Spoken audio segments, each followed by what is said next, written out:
Bismillahirrahmanirrahim. Assalamualaikum warahmatullahi wabarakatuh. Salam sejahtera untuk kita semua. Salam Om Swastiastu, Namo Buddhaya, salam kebajikan. Perkenalkan, saya Galbido Sebilawal. Di video kali ini kami akan menyampaikan feedback kami terhadap video ini. Islam dan Barat memiliki pandangan berbeda mengenai pendidikan. Paham rasionalisme, empirisme, humanisme, kapitalisme, eksistensialisme, relativisme, ateisme, dan lainnya yang berkembang di Barat dijadikan dasar pijakan bagi konsep-konsep pendidikan di Barat. Ini jauh berbeda dengan Islam yang memiliki Al-Quran, Sunnah, dan ijtihad para ulama sebagai konsep pendidikannya. Hal inilah yang membedakan ciri pendidikan yang ada di Barat dengan pendidikan Islam.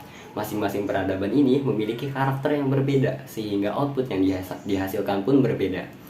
Untuk penjelasan lebih lanjut, mari kita simak penjelasan yang akan disampaikan oleh rekan saya. Perbedaan proses berpikir atau epistemologi pendidikan Barat dan Islam.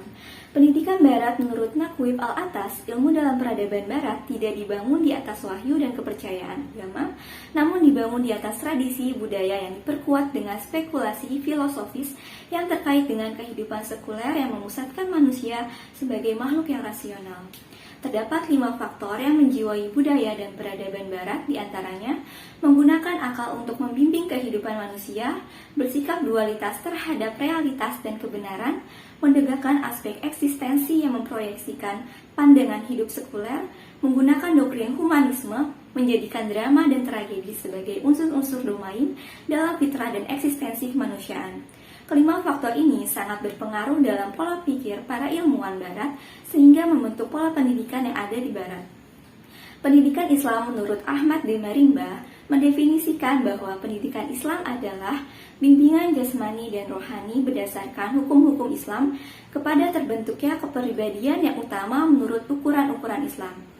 Proses berpikir dalam Islam bersumber dari pengetahuan yang memiliki kebenaran universal, yaitu berdasarkan kitab suci Al-Quran, hadis, dan ijtihad. Istilah pendidikan Islam pada umumnya mengacu pada term al-tarbiyah, al-ta'dib, dan al-ta'lim. Tarbiyat mengandung arti memelihara, membesarkan, dan mendidik, yang kedalamnya sudah termaksud makna mengajar atau al-a'ma. Dari pengertian tersebut, maka tarbiyat didefinisikan sebagai proses bimbingan terhadap potensi manusia, jasmani, ruh, dan akal. At-ta'lim sebagai proses transmisi berbagai ilmu pengetahuan pada jiwa individu tanpa adanya batasan dan ketentuan tersebut. Tertentu, al-ta'dib berdasarkan pada hadis Nabi yang artinya, Tuhanku telah mendidikku, maka sempurnakanlah pendidikanku. Yang membedakan dengan pendidikan Barat dan sumber nilai pendidikan Islam berasal dari pengetahuan yang bukan berasal dari pemikiran pakar maupun elit masyarakat, melainkan dari pencipta alam semesta secara langsung, dan memiliki kekuatan doktrin moral maupun etik kepada manusia. Hakikat pendidikan Barat hanya dibatasi pada pemikiran yang rasional. Serta didik hanya diajak berpikir secara sadar pada objek-objek yang bersifat logis dan pendidikan yang sangat sekuler. Agama bagi mereka adalah hal yang sangat privasi, sebab agama sering berseberangan dengan cara pandang dunia yang tidak bersangkutan dengan agama atau tujuan keagamaan.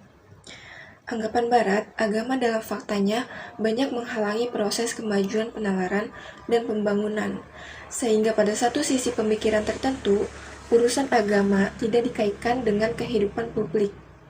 Sementara itu, konsep pendidikan dalam Islam bertolak belakang dari pendidikan Barat. Konsep pendidikan dalam Islam merupakan pendidikan yang mutlak berdasarkan pada sistem nilai-nilai keagamaan, etika, dan moral.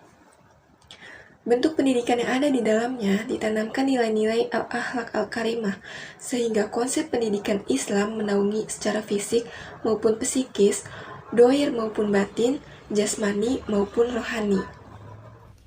Tujuan pendidikan Islam adalah mengarahkan dan membimbing manusia melalui proses pendidikan, sehingga menjadi seseorang yang berkepribadian muslim, yang bertakwa, berilmu, berpengetahuan, dan berketerampilan dalam melaksanakan ibadah sesuai nilai-nilai ajaran Islam untuk mendapatkan ridho Allah Subhanahu wa Ta'ala dan menghantarkan kesuksesan dunia serta akhirat. Sedangkan tujuan pendidikan Barat cenderung berpikir praktis.